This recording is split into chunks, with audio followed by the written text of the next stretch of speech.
자, 오늘은 로마서 두 번째 파트를 이제 정리하도록 하겠습니다. 여러분, 로마서는 예수 신앙을 체계적으로 정리해 놓은 그야말로 신앙의 교과서다. 우리 그렇게 이야기할 수가 있습니다.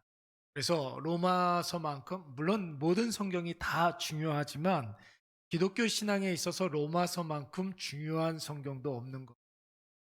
여러분, 로마서 안에 우리가 믿는 신앙이 무엇인지에 대해서 총망라되어 있는 게 여러분이 로마서입니다. 그래서 여러분 직분을 맡고 이제 교회에서 여러 가지 사명이 있는 그런 분들은 연초를 시작할 때 항상 로마서 말씀을 읽어야 돼요. 내 신앙을 다시 한번 점검해 봐야 합니다. 내가 믿는 믿음이 어떤 내용을 내가 믿고 있는지 그거 한번 좀 생각을 해 봐야죠. 그리고 믿는 자가 어떻게 살아가야 되는지 여러분 이런 것들을 우리가 좀 생각을 해볼 필요가 있는 거예요. 그래서 여러분 로마서를 성경 중의 성경이라고 이야기하고 어떤 분들은 복음서의 핵심이다 뭐 이렇게 이야기하는 분들도 있고요. 성경 전체를 반지라고 한다면 로마서를 반지에 이렇게 붙어 있는 뭐예요? 알맹이, 보석 이렇게 이야기하는 분들도 있습니다. 여러분 로마서를 시작할 때 제가 여러분들한테 말씀을 드렸지만 로마서는 두 개의 파트가 있어요. 1장부터 11장까지 말씀은 우리가 믿는 믿음의 내용에 대해서 설명하고 있습니다. 예수를 믿는다는 것이 무엇인지 믿음의 내용을 자세하게 설명하는 게 로마서 1장부터 11장까지의 말씀이에요. 1장부터 11장까지. 그리고 두 번째 파트는 로마서 12장부터 16장까지의 말씀인데 예수 믿는 사람이 이 세상을 어떻게 살아가야 되는가 이 부분을 다루고 있는 거예요. 그러니까 앞부분은 그야말로 신앙의 내용이라고 이야기한다면 뒷부분은 그리스도인의 삶, 어떤 그리스도인의 윤리, 기독교 윤리 이런 것들을 다루고 있는 성경이죠. 근데 여러분 후반부에 나오는 기독교 윤리 부분은 사실 로마서 12장부터 시작된다고 그랬잖아요. 마무리가 어디에서 끝나냐면 로마서 15장 13절에서 끝나는 거예요. 오늘 우리가 읽었던 이 본문의 말씀에서 사실상 모든 내용이 끝나버리고 맙니다. 그리고 로마서 15장 14절부터 여러분 16장까지의 말씀에서는 부록편이 나와요. 로마서의 부록이에요. 그러니까 이제 뒤에다가 뭘 하나 이렇게 덧붙인 것이 되는 것이죠. 그렇다면 여러분 그 부록편에는 어떤 내용이 나오고 있느냐면 바울과 개인적인 그런 관계를 갖고 있는 로마에 살고 있는 그리스도인들에 대한 안부 그리고 문안 인사 이런 부분이 나오고 있는 것이에요. 그러니까 로마에 살고 있는 사도 바울이 알고 있는 그리스도인들에게 안부를 묻고 문안 인사를 하고 그런 부분이 부록편에 이렇게 살짝 들어가 있습니다. 여러분 지금 이 로마서를 어디서 썼을까요? 사도 바울이 로마를 갔다 오고 난 다음에 로마서를 쓴 것이 아니었습니다. 사도 바울이 고린도에 머물러 있을 때에 두 번째로 머물러 있을 때에 그때 로마에도 예수를 믿는 사람들이 있다는 소식을 듣고 로마에 있는 그리스도인들에게 편지를 쓴 것이 바로 로마서예요. 그러니까 로마에 살고 있는 그리스도인들 중에 사도 바울이 알고 있는 사람들에게 문안 인사를 하는 게 부록편에 이렇게 수록되어 있는 것이죠. 그러니까 여러분 우리가 큰 눈으로 이 로마서를 이렇게 놓고 본다면 로마서 전반부 1장부터 11장까지 말씀에서는 그리스도인들은 무엇으로 사는가? 무엇을 믿는가? 무엇을 믿는가? 이 부분을 이야기하는 거예요. 그리고 후반부 부분에서는 그리스도인들은 어떻게 살아가는 존재들인가? 그리고 부록편에 보면은 그리스도인들은 어떤 열매를 맺고 있는가? 이렇게 이야기를 하는 거라고요. 그러니까 바로 관계의 열매, 세상의 많은 사람들을 이렇게 수용하면서 받아들이면서 열매를 맺게 된다는 말씀입니다. 그러니까 믿음의 내용, 믿음의 실제, 그리고 믿음의 열매 이렇게 로마서가 구성되어 있는 것입니다. 그래서 우리가 그동안 묵상해 왔던 로마서 15장 말씀을 우리가 가만히 뒤돌아 이렇게 보면은 로마서 15장의 말씀은 핵심이 무엇이냐면 서로가 서로를 이렇게 수용해 주라는 거예요. 예, 받아주라는 거예요. 한 형제와 한 지체로 받아주라는 것입니다. 여러분, 믿음이 성숙해 가고 믿음이 이렇게 자라가면서 반드시 나타나는 현상 한 가지가 있어요. 사람이 좀 이렇게 넓어지죠. 그러면서 다 수용하는 그런 사람들이 있어요. 예, 이게 바로 믿음의 열매입니다. 믿음이 자라고 성숙해 가면서 많은 사람들을 포용해주고 수용해주고 그들을 위해서 기도해주고 이런 모습들이 나타나게 되는 것이죠. 그래서 로마서 15장의 말씀을 설교하면서 제가 때때로 저 자신에게 있었던 좀 이렇게 부끄러운 과거를 좀 이야기했던 적들이 몇 번 있었습니다. 저도 함께 사역하는 후배 목사님하고 좀 이렇게 사이가 안 좋았던 적도, 저도 함께 신앙생활하는 분들에게 또 원치 아니하게 여러 가지 마음 아픈 일들도 분명히 있었고, 여러분 그때 무슨 생각을 했었느냐면, 야, 이게 한번 관계에서 문제가 벌어지니까 세상 지옥이 따로 없구나, 이런 생각이 들더라고요. 여러분 그게 얼마나 어려운 일인지 모릅니다. 성경에 나오는 원수, 성경에 나오는 대적, 악한 자, 저런 사람들이 성경에 나오는 대적들이구나, 원수구나, 이렇게 생각했던 적들도 여러 번 있었습니다. 그런데 여러분, 시간이 지나면 지날수록 한 가지 분명한 것은 무엇이냐면, 하나님이 저들을 나에게 보내주신 이유가 있다라는 거예요. 나하고 안 맞고 나하고 자꾸만 트러블이 생기는 그런 사람들도 하나님께서 나에게 보내주신 사람들이라는 거예요. 여러분, 그런 일들을 겪으면서 목회자로서 제가 사람에 대한 이해를 보다 폭넓게 할 수가 있는 거예요. 내가 보고 싶은 대로만 보는 것이 아니라 내가 예상하지 못했던 인간의 진짜 모습들을 우리가 볼 수도 있는 거고, 또 나 자신에 대한 부족함도 발견할 수가 있는 거고.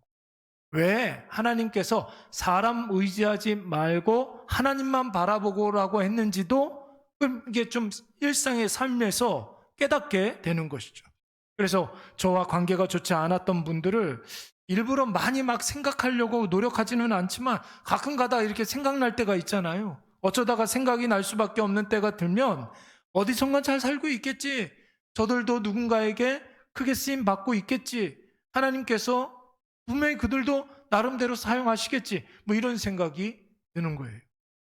여러분, 그렇게 시간이 가고 세월이 흐르면서 하나님의 훈련과 그 단련 속에서 제가 더 많은 사람들을 이렇게 수용하게 되고, 또한 하나님이 원하시는 관계의 열매를 조금씩 더 다양하게 열려가게 되는 것이죠. 여러분, 이거는 비단 저만 그런 것이 아니잖아요. 그렇죠? 여러분들은 어떻습니까? 로마서 15장 말씀을 앞에 이렇게 펴놓고 여러분의 인생을 한번 반추해 보시기 바랍니다. 살아오면서 관계가 안 좋아서 내가 먼저 끊은 사람들도 있고, 또 상대방이 먼저 나에게 모진 말을 하면서 관계를 끊은 적도 있고, 어쩌다 보니까 자연스럽게 이렇게 관계가 끊어지는 그런 사람들도 생기지 않습니까? 그런데 여러분, 가만히 생각해 보면 사람이 성장하고 사람의 그릇이 이렇게 커질 때에는 반드시 인간관계의 홍역을 치를 때가 굉장히 많다라는 거죠. 그런 일들이 지나고 나면은 사람이 한층 더 커지고 넓어지는 그런 일들이 벌어지게 됩니다. 여러분, 모든 인간관계를 다 수용해야 된다, 이런 건 아니에요. 모든 사람들을 다 내가 받아줘야 된다, 내가 착한 마음을 가지고 모든 사람들을 위해서 내가 이렇게 헌신해야 된다, 내가 손해를 봐야 된다, 이런 게 아니에요. 여러분, 이런 사람은 이렇게 인정하고 복음으로 대하는 거예요. 복음으로만 대하는 거예요. 저런 사람은 저런 사람이구나, 내가 인정하고 예수와 복음으로만 그 사람을 대하면 되는 거예요. 사람에 대하여 절대 상처받지 아니하고 그 모든 관계에서 하나님의 뜻을 우리가 발견할 수가 있고, 그러면서 우리 믿음의 그릇이 조금씩 커지게 되는 거죠. 그래서 유대인들에게 이방인들 대할 때 복음으로 대하라고 그랬어요. 복음으로. 여러분, 모든 사람들을 다 복음과 예수 그리스도의 그 십자가 정신으로 대하시기 바랍니다. 그러면 상대방은 어떤지 모르겠지만 내가 커지는 것을 느끼게 되는 거예요. 여러분, 신앙의 삶에는 두 가지 종류가 있어요. 홀로 신앙이 있고 더불어 신앙이 있습니다. 홀로 신앙과 더불어 신앙. 어떤 신앙이 있다고요? 홀로 신앙, 더불어 신앙이 있어요. 홀로 신앙이라는 게 뭐예요? 나 자신을 하나님 앞에 세워놓는 거예요. 하나님 앞에 나 자신을 세워놓고 먼저 기도하면서 내 안에 있는 모든 걱정과 연약한 부분들을 하나님께 토로하는 거예요. 여러분, 거기에는 다른 그 어떤 누구도 개입할 수가 없죠. 나를 하나님 앞에 세워놓고 기도로 내 안에 있는 모든 것들을 토로하는 것입니다. 그러면 하나님께서 반드시 응답할 줄로 믿습니다. 무엇으로 응답해요? 말씀으로 응답하는 거예요.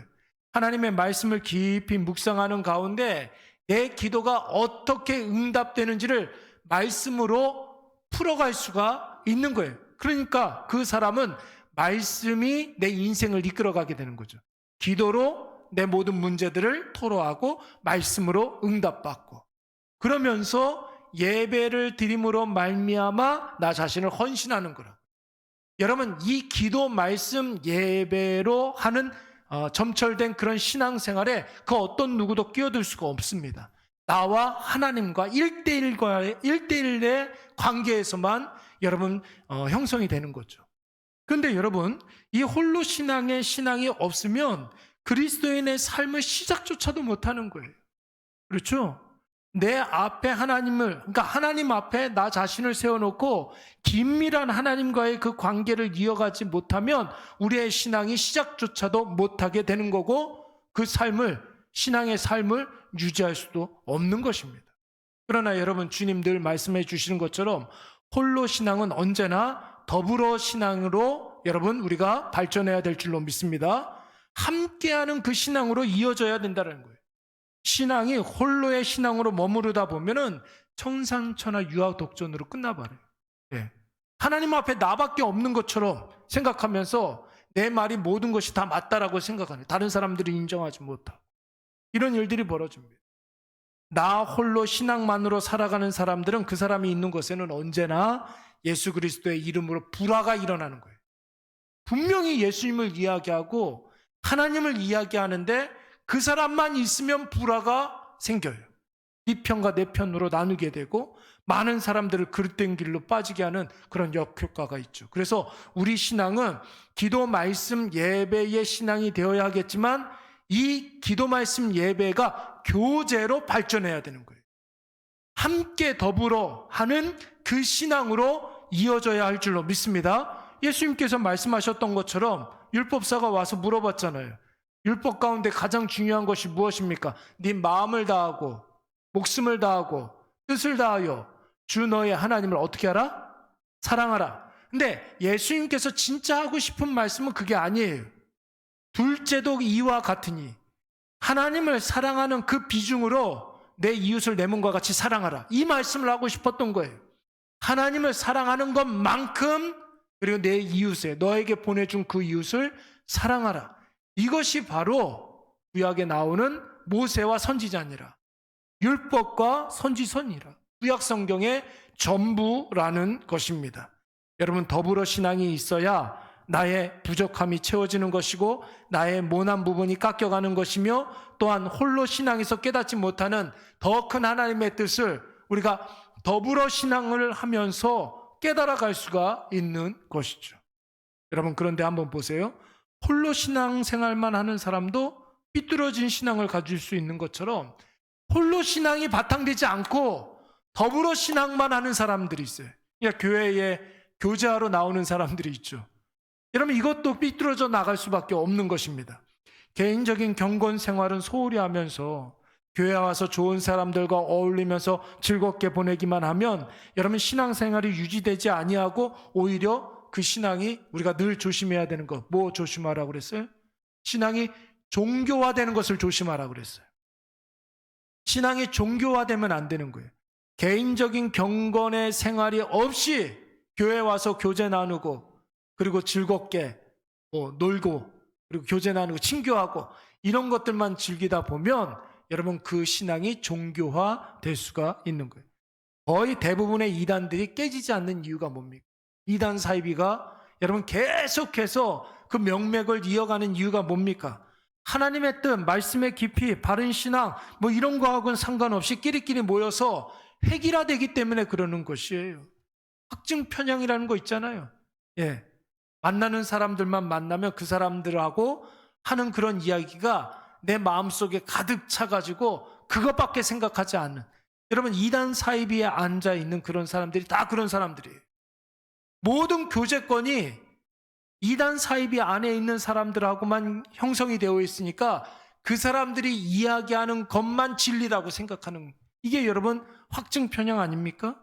그러니까 여러분, 홀로 신앙생활만 하다가 유아독존으로 빠져서 망상으로 빠지는 것처럼 더불어 신앙생활만 하다가 확증 편향에 빠져서 사이비가 될 수도 있는 것입니다. 그러니까 여러분, 우리는 이 두 가지를 잘 균형 있게 신앙생활을 해야 되겠죠? 홀로 신앙생활, 그러니까 기도, 말씀, 예배 중심의 신앙생활. 그래서 하나님과 나와의 그 바른 관계를 형성하고, 이것은 곧 우리 살아가는 이웃들하고 연결되어 있어야 돼. 교제를 나누면서 함께 우리에게 주셨던 그 은혜가 함께 나누고 또 같이 은혜를 받을 때 더 큰 은혜로 우리에게 다시 우리에게 돌아올 줄로 믿습니다. 오늘 본문 13절 말씀에 보시면은 그리스도인의 삶을 다루는 파트의 마지막 구절이라고 했습니다. 그렇죠? 두 번째, 그리스도인의 삶, 그리스도인들은 어떻게 살아가야 하는가, 이 부분의 마지막 말씀이에요. 근데 제가 여러분 12절 말씀과 14절 말씀을 한번 이어서 한번 이렇게 생각을 한번 해보았습니다. 12절 말씀에서는 여러분 어떤 내용이 나오냐면 이방인들을 복음으로 받아주고 사랑으로 수용해 주라고 그랬어요. 그리고 14절 말씀에서는 받아줄 수 없는 사람들, 상종할 수 없는 그런 사람들에게 안부하고 문안하라는 내용이에요. 여러분 보세요. 도저히 받아줄 수 없는 사람들에게 내가 손해를 보면서까지, 내가 불이익을 당하면서까지, 내 기분 상하면서까지 자존심 내려놓고 받아줘야 된다는 의미가 되어버리는 거예요. 이방인들에게도 내가 도저히 상종도 못하는 그런 사람들인데, 유대인들이요, 너희들은 모든 자존심을 다 내려놓고 완전히 손해를 보면서 그 사람들을 받아줘라, 여러분 이런 내용이 되어버린단 말이에요. 그러니까 여러분 13절 말씀이 없으면 12절에서 14절 넘어가는데 얼마나 부담스러운 말씀인지 몰라요. 여러분 정말로 이게 무조건 줘야 되고 무조건 받아줘야 된다고 하는 그런 말씀으로 끝나버립니다. 근데 다행스러운 것은 오늘 우리가 읽었던 이 13절 말씀이 있기 때문에 12절과 14절이 연결이 될 수가 있는 것입니다. 여러분 우리 13절 말씀 다 같이 한번 읽어보도록 하겠습니다. 시작. 소망의 하나님이 모든 기쁨과 평강을 믿음 안에서 너희에게 충만하게 하사 성령의 능력으로 소망이 넘치게 하시기를 원하노라. 원래 이 뜻은 무엇이냐면 이방인들을 받아줘라, 그러기 위해서는 무조건 다 받아주고 너의 모든 것들을 다 내려놔라, 이런 뜻이 아니라 그렇게 하나님께서 우리를 그렇게 만들어 주신다는 거예요. 여러분 누가 하신다고요? 하나님이 하신다라는 거예요. 복음으로 우리가 가득 차 있으면 이 복음으로 우리가 하나 되게 하시고, 그리고 우리를 한 지체 되게 해 주신다라는 것입니다. 할렐루야. 여러분 이것을 꼭 믿으시기 바랍니다. 우리 안에 복음으로 충만해 있으면 여러분 그 복음이 내가 어떤 그런 노력을 하지 않아도 우리의 마음과 저 사람의 마음이 하나 되게 해 주신다는 거예요. 그래서 하나님을 소망하라는 것이죠. 그래서 오늘 본문의 말씀에 보면은 하나님을 뭐라고 이야기했습니까? 소망의 하나님이라고 이야기했어요. 하나님이 역사하시리라. 하나님이 하시리라. 하나님께서 하나 되게 하시리라. 하나님께서 우리를 서로 한 지체 되게 하시리라. 무엇으로? 복음으로. 무엇으로? 믿음으로. 예수 그리스도를 믿는 그 믿음만 있으면 여러분 하나님께서 하신다라는 거예요. 여러분 예수 그리스도에 대한 그 확신 가지고 날마다 우리 앞에 펼쳐져 있는 모든 시간들 가운데 하나님이 하시리라 그 믿음을 가지고 하나님 아버지 앞에 한 걸음 더 나아가시기 바랍니다. 성경에서 이렇게 보시면은 하나님을 사랑의 하나님, 긍휼의 하나님, 은혜의 하나님 이런 표현이 많이 나와요. 그런데 여러분 오늘 본문에 나오는 하나님은 뭐라고 했습니까? 어떤 하나님? 소망의 하나님. 다른 성경을 제가 이렇게 한번 쭉 찾아보니까 소망의 하나님이라는 말이 오늘 이 본문에 딱 한 번 나와요. 하나님은 소망의 하나님이신 줄로 믿습니다. 여러분, 하나님께서 소망의 하나님이 되시기 때문에 우리 한 사람에 대해서 절대로 절망하실까요? 아니면 희망을 갖고 계실까요? 희망을 갖고 계세요. 우리 한 사람 한 사람에 대해서 아무리 연약한다 할지라도, 아무리 부족하다 할지라도, 아무리 어리다 할지라도 하나님께서 우리에게 소망을 갖고 계신다라는 거예요. 저와 여러분 한 사람 한 사람에 대해서 소망을 갖고 계시고, 우리 사회가 아무리 절망적이고 무질서하다 할지라도 각 시대 각 분야에서 하나님의 은혜를 부어주심으로 말미암아 모든 시대 모든 사람들에게 하나님께서 소망을 갖고 계시는 줄로 믿습니다. 여러분, 우리가 날마다 하나님 앞에 은혜를 받아 누리고 있는데 가장 큰 은혜가 무엇입니까? 은혜 중에 은혜가 뭐예요? 하나님의 아들이신 성자 예수 그리스도께서 우리에게 오신 것이죠. 예수 그리스도의 또 다른 이름이 여러분 은혜 아닙니까? 은혜. 그렇지 않습니까? 그래서 요한복음 3장 16절 말씀에 뭐라고 그랬어요? 하나님이 세상을, 옛날에 그랬잖아요. 하나님 세상을 이처럼 몰라요? 몰라요? 하나님이 세상을 이처럼, 옛날에 우리 조카가 처음 핸드폰이 이렇게 생겼는데 번호 뭐로 정할래? 그렇게 보통은 이제 엄마 번호를 따든지 아빠 번호를 따든 그러잖아요. 근데 이 친구가 1324 이렇게 정했다. 1324가 뭐야? 삼촌 그걸 모르네. 하나님이 세상을 이처럼 사랑하사. 네요. 네, 좋은 거 가르쳐 주셨습니다. 하나님께서 세상을 사랑하셔서 누구를 주셨다는 겁니까? 독생자를 주셨다는 거예요. 독생자를. 여러분, 이 세상에 소망이 없으면 독생자를 주시겠습니까? 소망이 있으니까 성부 하나님께서 이 세상 모든 온 세계와 모든 우주에 대한 소망을 버리지 아니하시고 성자 예수 그리스도를 우리 가운데 보내주신 줄로 믿습니다. 여러분, 이것이 중요한 이유가 뭐예요? 하나님이 이 세상을 포기했다는 거예요? 포기하지 않았다는 거예요? 포기하지 않았다라는 거예요. 이 세상에 대해서 여전히 소망이 있다라는 것입니다. 그렇다면 여러분, 이 세상에 대해서 우리가 소망을 품어야 되겠습니까? 아니면 포기해야 되겠습니까? 하나님께서 이 세상에 소망을 주셨는데, 소망을 갖고 지금도 역사하시는데, 여러분, 우리도 이 세상에 대해서 아무리 악해지고 아무리 강팍해졌다 할지라도 세상에 대해서 소망을 품으시기 바랍니다. 그래서 여러분, 이 세상을 위해서 우리가 뭐 해야 되는 거예요? 뭐 해야 되는 거예요? 기도해야 되는 거죠. 여러분, 온 세상과 열방 가운데 여러분, 내가 한 번도 보지 못한 사람들을 위해서 기도해야 됩니까? 하지 말아야 됩니까? 해야죠. 그래서 우리가 선교하는 거 아닙니까? 그렇죠? 올해부터 우리가 7곳의 교회 선교지에다가 우리가 함께 기도하려고 하는데, 여러분, 기도의 지경이 넓어지면 넓어질수록 우리 교회는 이렇게 조그만 교회라 할지라도 공간적으로, 사람들은 별명 모이지 않는다 할지라도 여러분, 우리의 기도가 멀리 가면 멀리 갈수록 여러분, 교회의 지경은 더욱더 커지는 줄로 믿습니다. 틀림없어요. 여러분, 틀림없어요.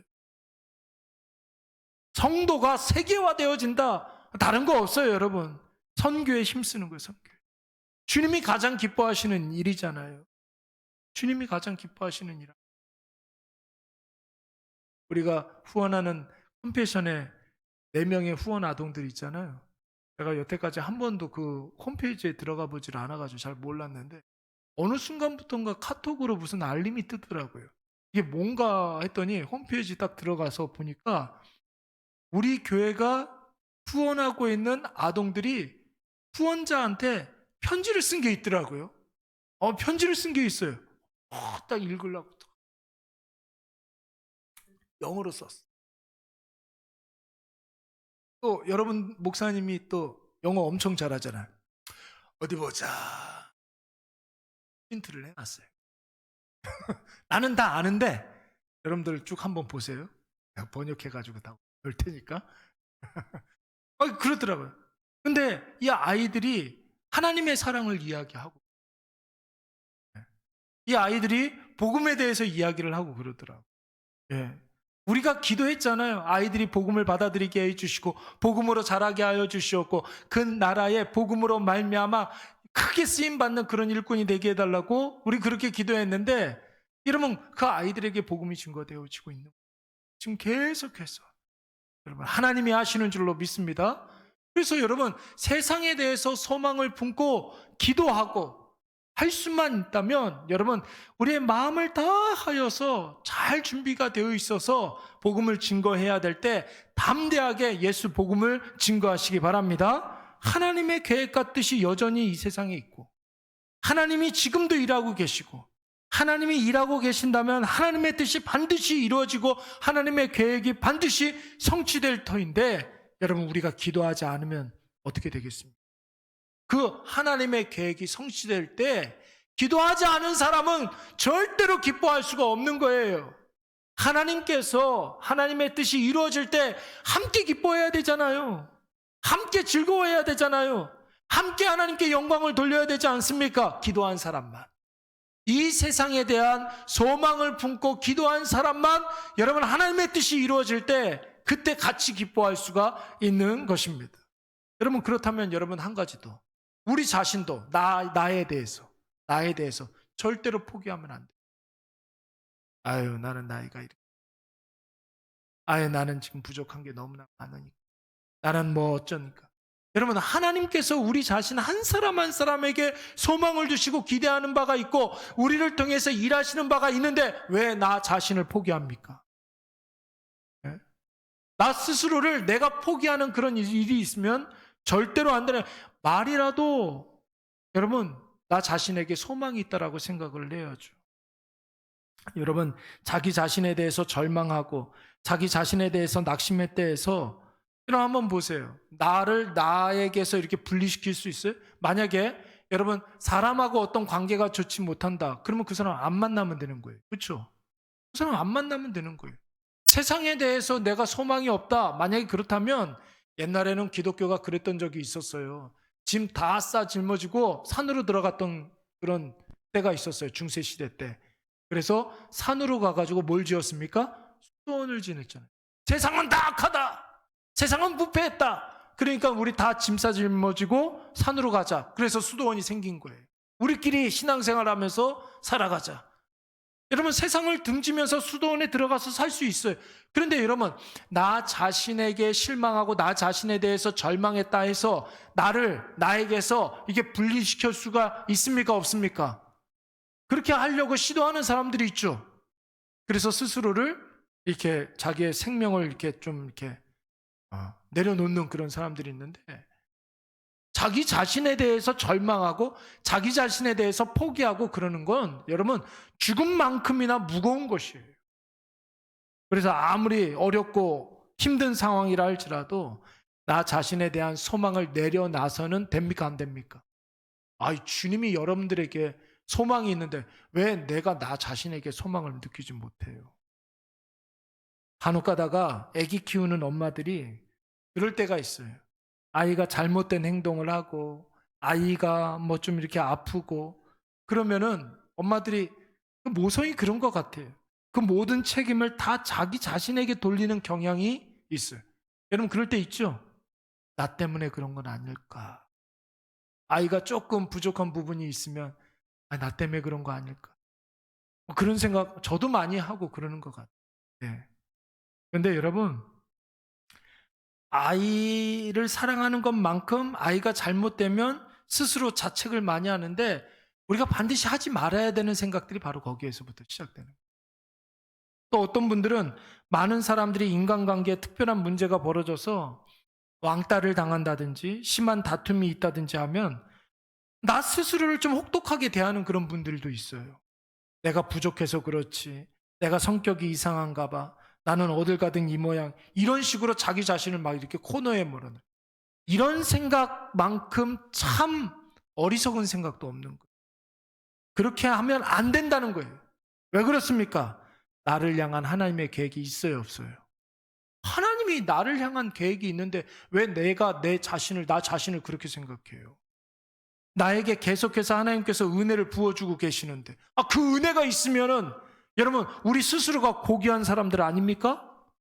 나를 위해서 하나님께서 끊임없이 지금도 역사하고 계신데, 왜냐하면 나를 향한 하나님의 소망이 있기 때문에 그런 것이에요. 그러니까 은혜도 주시고 역사하시기도 하시고.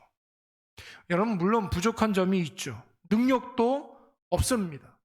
허물투성입니다. 그러나 하나님께서는 저와 여러분을 향한 하나님의 계획과 하나님의 은혜와 하나님의 소망을 거두지 않고 계십니다. 지금도 우리를 사랑의 눈으로 지켜보시고 우리를 향한 하나님의 관심과 은혜를 끊임없이 부어주시는 줄로 믿습니다. 이거 꼭 믿고 하나님 앞에 나아가야 돼요.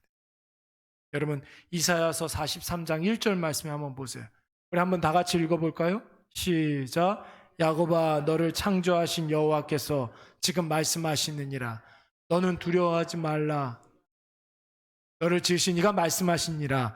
너는 두려워하지 말라. 내가 너를 구속하였고 내가 너를. 지명이 뭐예요? 지명. 이 지명이 지자가 무슨 지자예요? 손가락 지자예요? 콕 집어서 우리의 이름을 부른 거예요. 너 오사먼, 너는 뭐라고요? 내 것이라.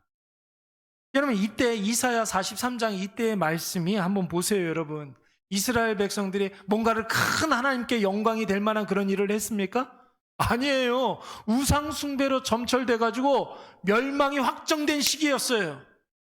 그런데도 불구하고 하나님께서 이스라엘 백성들은 너를 지명하여 내가 불렀나니 너는 내 것이라 이렇게 말씀했단 말이에요. 구제불능의 이스라엘 백성들인데 하나님만큼은 절대로 포기하지 않고 있어요. 소망을 두신 거예요. 소망의 하나님께서. 뿐만 아니라 여러분, 스바냐서 3장 17절 말씀 한번 보세요. 뭐라고 그랬습니까? 우리 너무나 잘 아는 찬양으로도 많이 잘 부르는데 우리 다 같이 한번 읽어볼까요? 시작. 너의 하나님 여호와가 너희 가운데 계시니 그는 구원을 베푸실 전능자시라. 그가 너로 말미암아 기쁨을 이기지 못하시며 너를 잠잠히 사랑하시며 너로 말미암아 즐거이 부르며 기뻐하시리라. 아멘. 스바냐 이 시대에 이스라엘 백성들은 어떤 상태였느냐면 바벨론 포로기에서 돌아왔어요. 그리고 다시 신앙을 회복하고 하나님 앞에서 신앙생활을 하고 있는데 그 즉시로 그 신앙이 형식화돼 버리고 말았어요. 우상과 하나님을 겸하여 섬기고.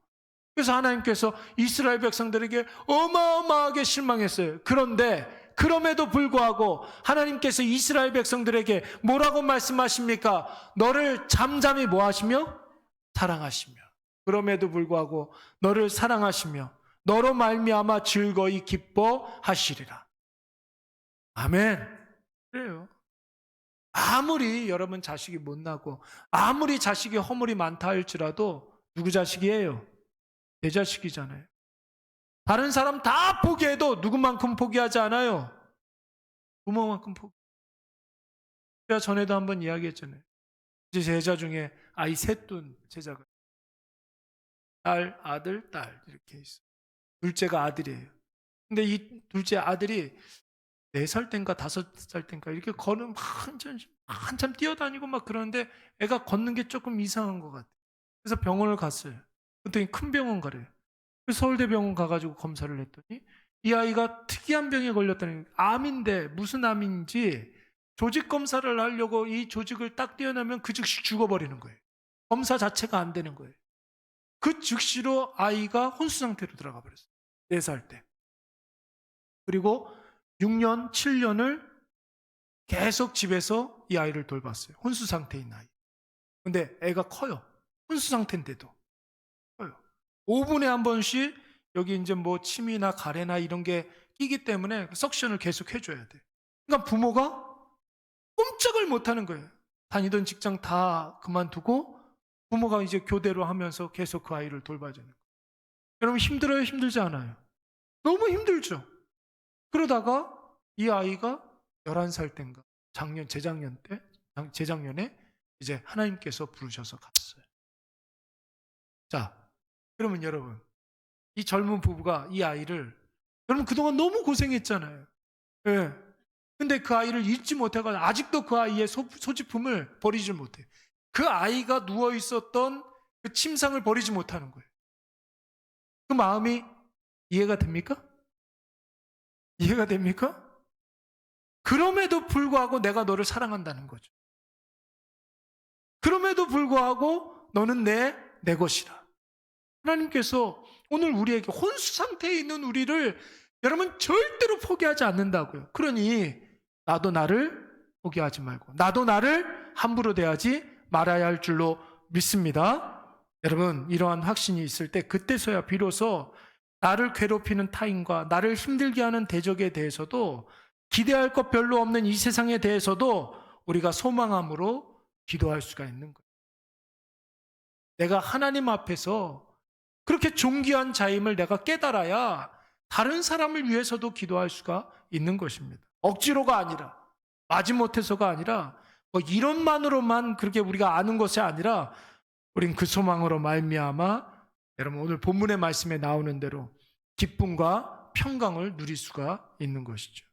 사랑하는 여러분, 이 시간 소망의 하나님을 확신하시고 하나님의 일하심을 소망함으로 여러분 날마다 기쁨과 평강을 누리시기 바랍니다. 지금 비록 우리의 삶이 공고하다 할지라도 소망의 하나님을 우리가 확신하고 나아가면 하나님이 우리에게 주시마 약속하고 계획한 기쁨과 평강을 누리게 될 줄로 믿습니다. 소망의 하나님이 오늘 우리에게 대한 기대를 놓지 않고 계십니다. 자, 우리 앞이